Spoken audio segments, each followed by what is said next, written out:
কিরে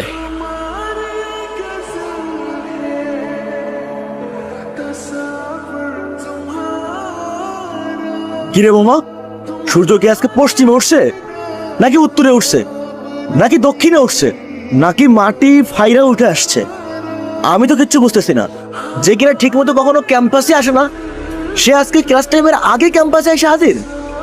মানে কিচ্ছু বুঝতেছি না আমি। তোর এই জাদুর রহস্যটা কি মামা, বলতো আমারে। আছে এক জাদুকর যে তার রহস্যময় জাদু দিয়ে চেঞ্জ করে বলছে আমাকে। মানে সেই জাদুকরটা কে, আমাদেরকে বল, আমরাও একটু শুনি। আরে কিছু জিনিস থাক না গোপন। Some things are meant to be kept secret. জানিস হিমু, তোকে যদি আগে দেখতাম তাহলে এই গর্তটা পেতেই পড়তাম না।